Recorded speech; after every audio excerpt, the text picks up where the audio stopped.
So James is going to start you off talking about Michael Moore's Fahrenheit 11.9. So go ahead, James, take it away. 2 hours and 8 minutes. Feels as though it's 3 hours, 8 minutes.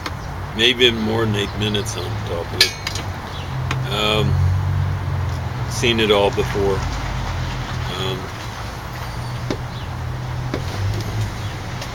Guess there's some important stuff in it.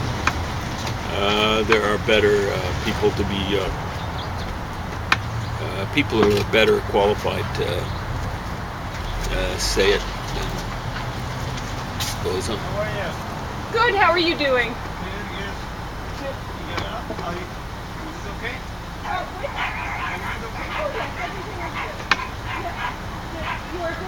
Oh, obviously. It's part of life, right?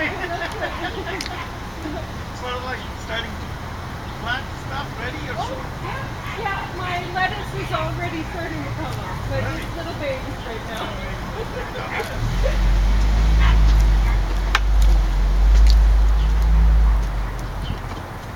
You can go ahead, keep talking.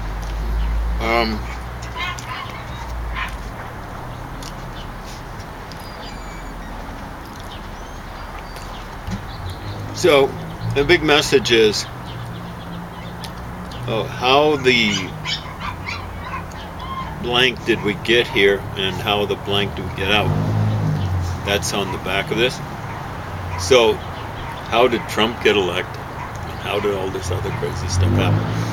There's one shot, fleeting shot, at the relatively beginning, showing Putin on a big red carpet.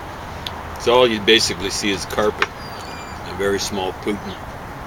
That's all you see, Putin. I guess it didn't really have much to do with Trump getting elected. Oh, right. What really had everything to do with Trump getting elected is, even though the majority of people in the United States support things like abortion, more money for, Medicare, more so-called liberal laws and stuff like that.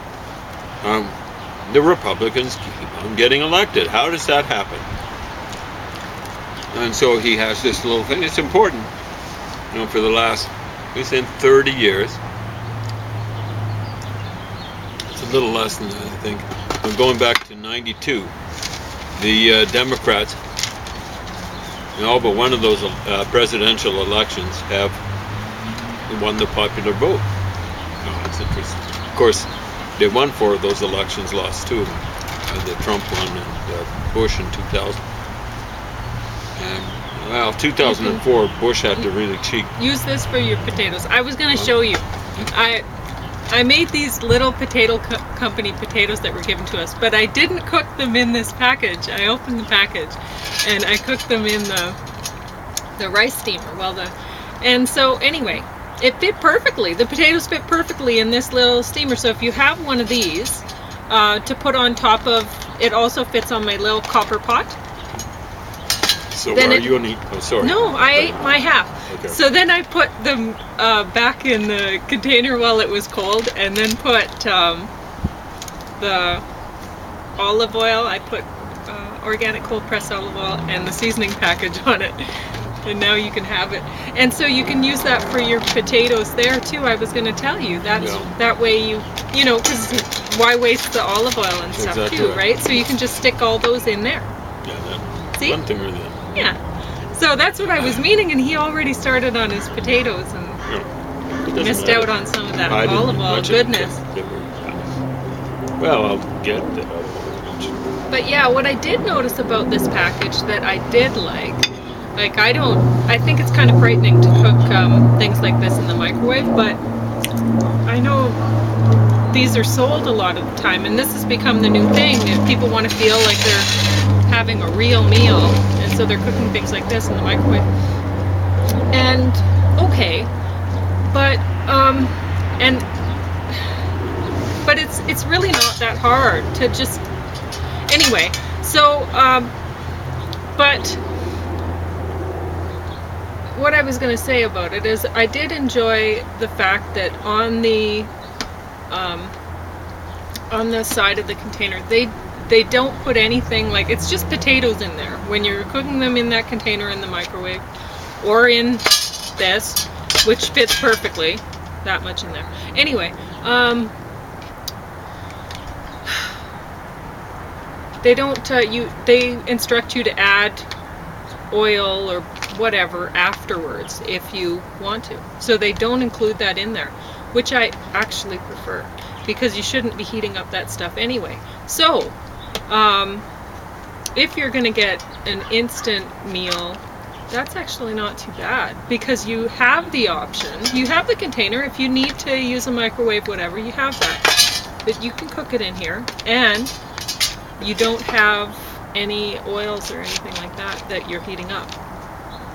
Whereas with a lot of microwavable meals, that you have no choice. You're already heating up that oil when it's already included in the dish. So if you're using the microwave, yeah. So I didn't actually think that was that bad of a product. What about you, James? Have you tasted it yet? Yeah. I smell it. Smells nice. It smells nice. It smells garlicky. There's some garlic in it. I don't know. The seasoning package. You'd have to read the ingredients on there. Yeah. Well, if I do that, the stuff will end up. But you don't cook it with the seasoning on it, right? It's added afterwards. So whatever's in it, that's your choice too. You don't even have to use the seasoning package they provide. I did, because anyway.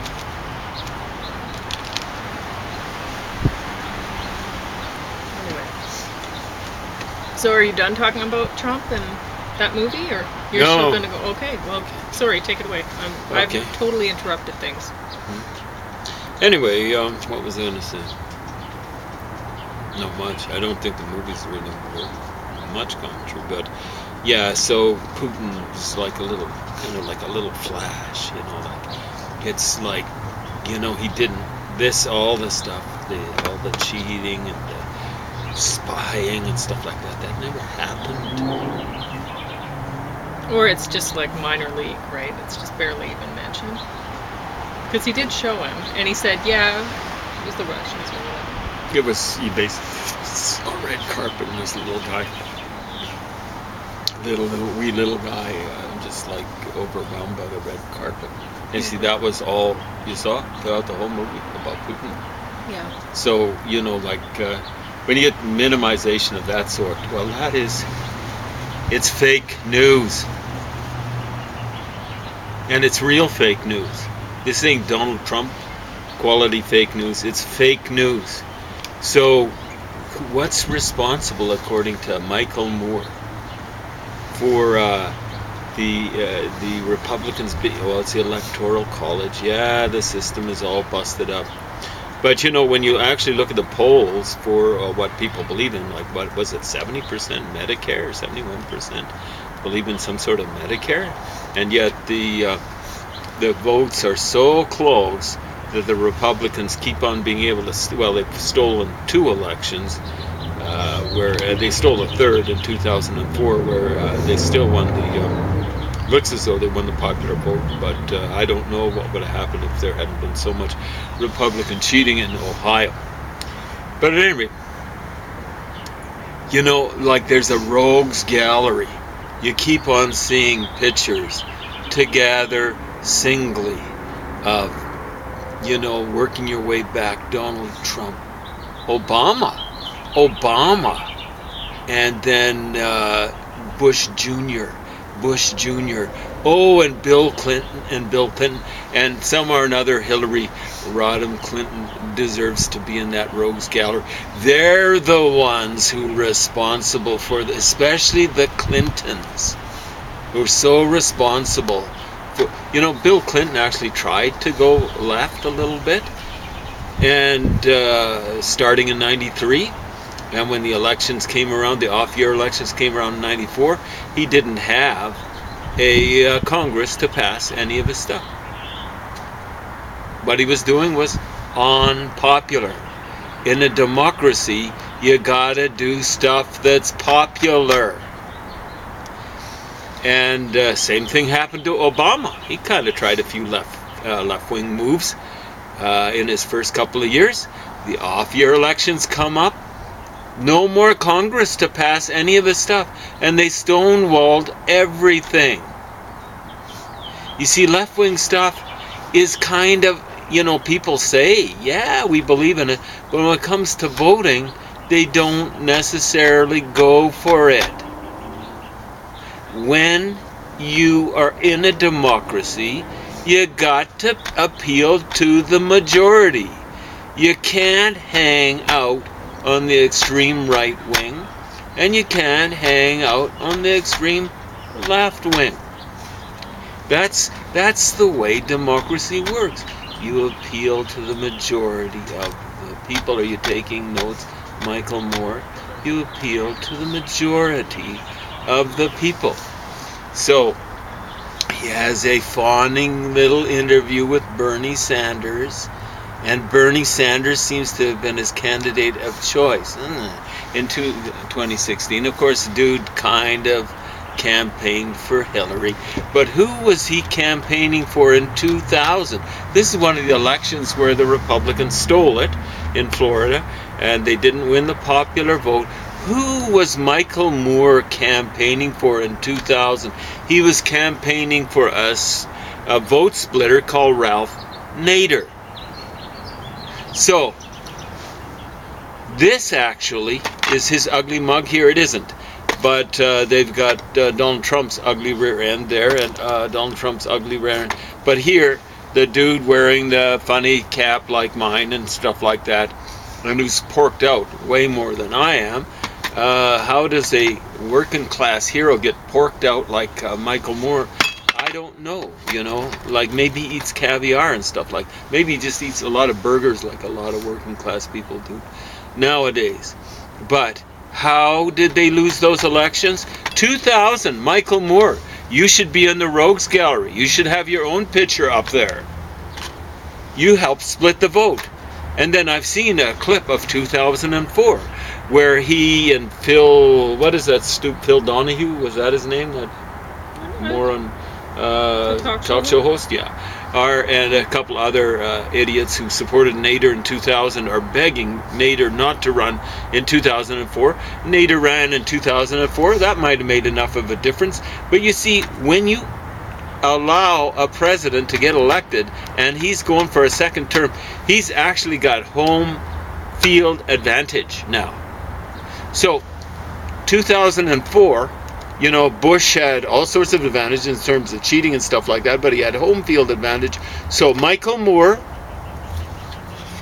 you should have your face up for the Rogues Gallery for that election being lost, because you helped make Nader a media sort of hero or something like that in 2000. And there was carryover effect in 2004, still ran in 2004. And you helped give George Bush Jr. home field advantage. Now, I'm going to have to check to see if you were supporting Bernie Sanders.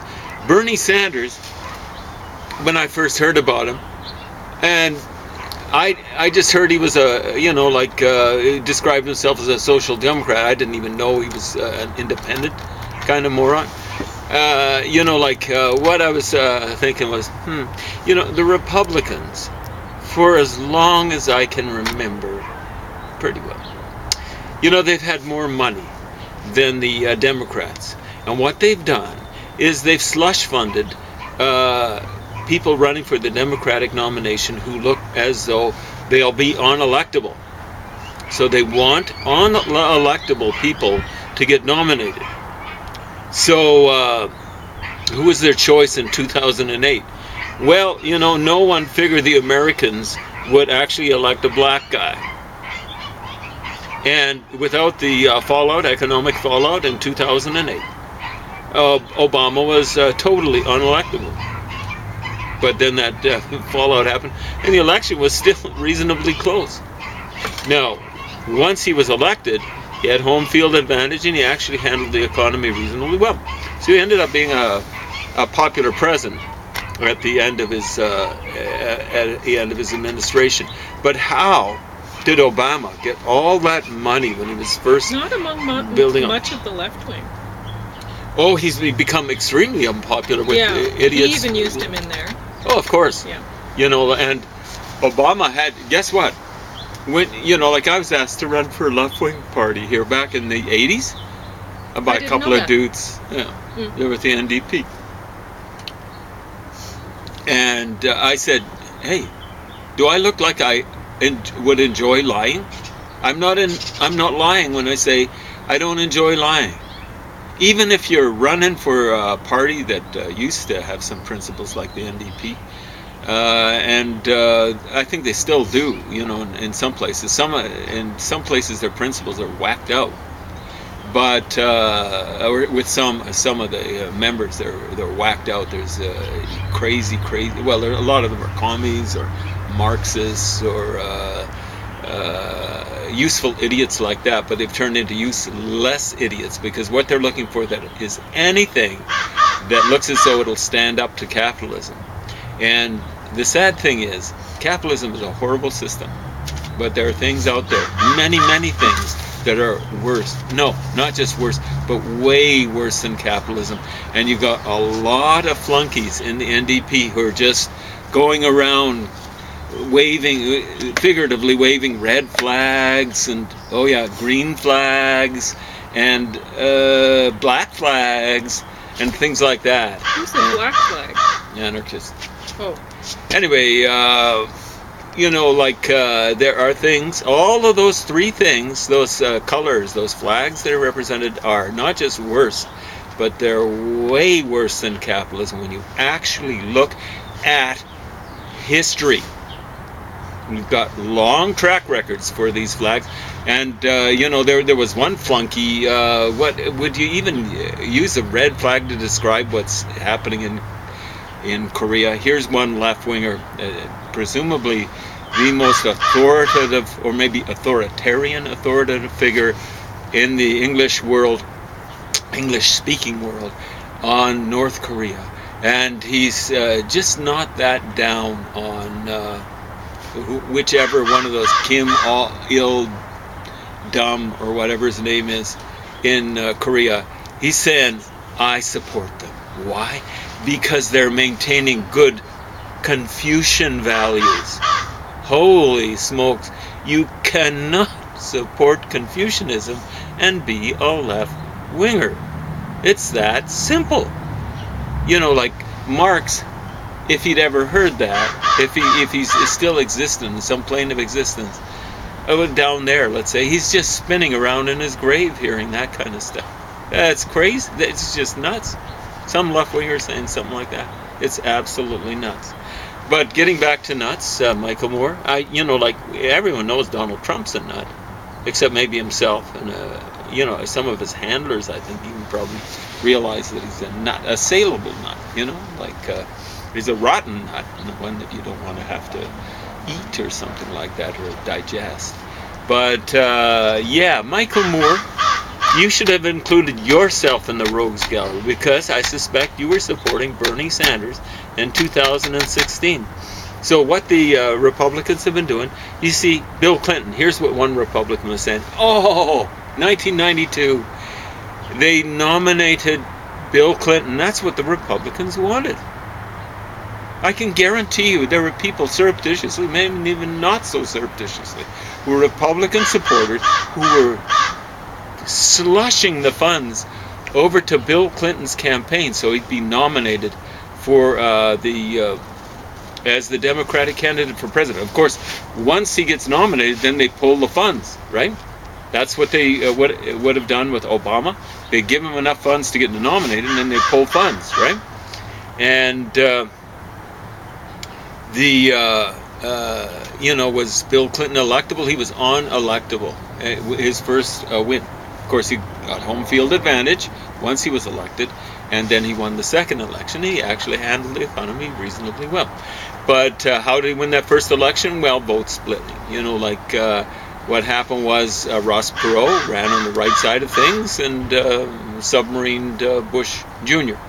But, you know, like as soon as I saw him running, I'm going, holy smoke, maybe we're saved from a second term of Bush, did I say Jr.? Bush Sr. But here, you know, like, no one learns anything from it. Morons like this. 8 years later, he's supporting Nader on the left wing, is splitting votes there, doing a Ross Perot. Brilliant. Brilliant. This guy wearing the cap, Michael Moore's as dumb as he looks. Okay, the big fat sucker with a stupid hat on. Yeah, I wear a stupid hat, but I try not to be as fat-assed as this guy. Pardon my French. And stuff like that. Like, at any rate, they're giving, you know, they'd be giving funds to. What happened when Clinton got nominated? Here's one Republican. Awesome. This is just what we want. We've got the Democrats where we want them. We're going to portray Bill Clinton as a guy who can't control the purse strings, i.e. the economy, and his zipper. And for the rest of his administration, 8 years, he's losing lots and lots of credibility, not just for him, but for the Democrats, because he was portrayed, and it looks like quite rightly, as not being able to control his zipper, right? He was able to control the purse strings reasonably well. You see, the trouble with the Republicans giving money to people who are unelected, yeah, like Obama was, yeah, he was, what was, the editor of the Harvard whatever, business review. It's some sort of student mag or a journal or whatever. And but someone once said, and it might be true, that he never wrote a lead article. He's the editor and he never wrote a lead article. Is that true? If it is, this is shameful. This guy's, yeah, he went to Harvard, but I don't know if he was that qualified to do it, right? I think he's a guy who did a lot of blow when he was a kid, you know, and maybe a lot of wacky tobacco and actually inhaled. I don't think he's up for the job, really. He handled the economy reasonably well, but he handled foreign policy like a gutless wonder. And it's amazing some of the things he did. I mean, what Michael Moore has got him. He's got drinking Flint water, right? And he does it twice. He's saying it's not a stunt. When you do it twice, the second time it's a stunt. The first time might not have been. Of course it was. Did you see that where he's drinking Flint water? Okay. You heard about the Flint water. Yes, right? I was listening. So he's doing it for public consumption. And someone would say, he just wet his lips. And this is true. You know, like if it looks worse that way. The whole thing is, if someone's going to do that, they better down. drink it Like it's all one of James's down groceries. and go, yum, yum, yeah, it tastes good. I feel really healthy. Man, oh man, that was shameful. That was a shameful performance. But the dude's a politician, and he's a flunky, actually, because from my point of view, I'm a left winger, but he actually didn't swing near enough towards the center. He was off in left field. He wasn't very far off in left field, not like Bernie Sanders, and there's way worse than Bernie Sanders, quite possibly Michael Moore. But you got to make some accommodations. It's not an accommodation I would make, but I'm not a politician. I made a choice not to be. I could have made a choice to be. It would have been unpleasant. I've got better things to do. At any rate, here's Michael Moore playing the politician. He ain't much of a movie maker. I mean, it's getting repetitive. He gets the gun thing out, so it's like a rehash of Bowling for Columbine. It's a rehash of, like, he tries to do a citizen arrest on, I think it's the governor of Michigan. What's his name? Rick Snyder.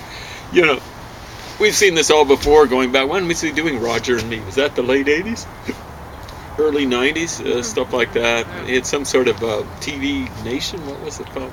Anyway, he's been doing this garbage, and it's like two hours of just mishmash and stuff like that. Hours? 2 hours and 8 minutes. It felt like 3 hours and 8 minutes, Yeah, like I said at the beginning of this sort of thing. So the Republicans have been, slush funding the worst candidates that they could get. Clinton was handled the economy reasonably well, but he signed on to a lot of, crap legislation and things like that. The trouble is, they end up getting lousy presidents. You know, these Democrats get elected, and they're relatively lousy presidents. Understand, Clinton was better than any Republican president in my lifetime. There's not even an exception of George Bush Sr., was the only, I think, even mildly competent of the Republican presidents in my lifetime. And that goes back to Eisenhower. And Obama,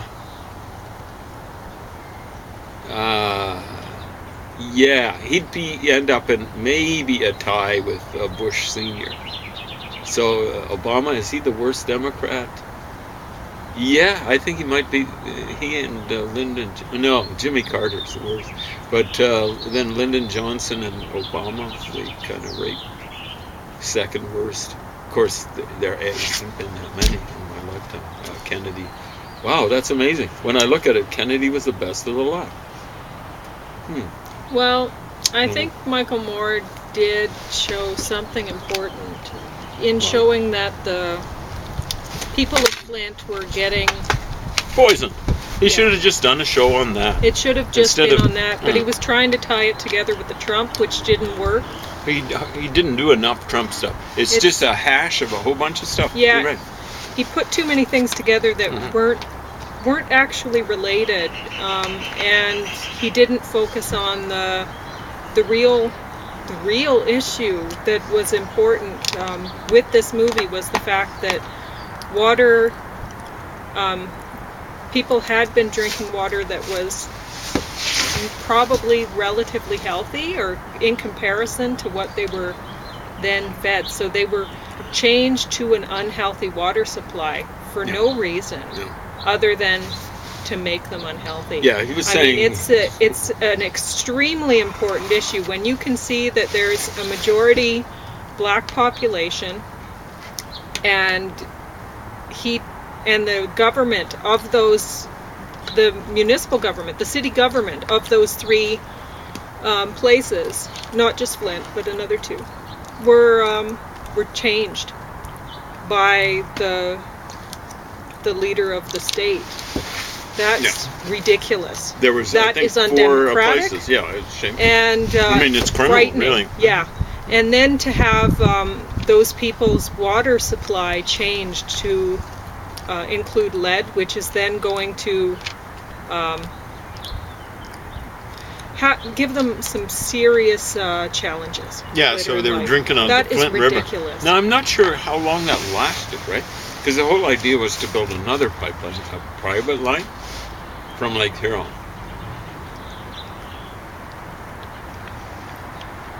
So the way I read it was going to be a temporary measure, but I don't know how long that temporary lasted.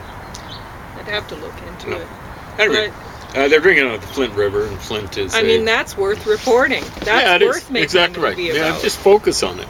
I mean, that's and the just stuff. make the movie a bit shorter, because even if the movie's an hour, Half hour about shorter. that, whatever. But when you're pulling a movie that's over 2 hours long, you better have a really good reason for doing so, because nobody's going to want to sit there and watch you try to work it out as you go. I mean, that's how he I doesn't felt. work. He's not a good analyst. He should do something on Trump and actually deal with Putin and stuff like that. I mean, he had some good clips about Trump, but maybe he only had enough material to really do a half an hour about Trump, or I don't know. There's enough material to do a. Yeah, but he didn't. He didn't. Because he's leaving Putin out. You know, Putin is just this little figure in the background, has nothing to do with anything. Anyway, That's it. That's Yeah, it. I'm it's, done talking about it. yeah, That's all I have to say. I don't recommend it. Well, I don't either. yeah. Had you seen those Trump clips? Have you seen some of those Trump clips? No. You hadn't, eh?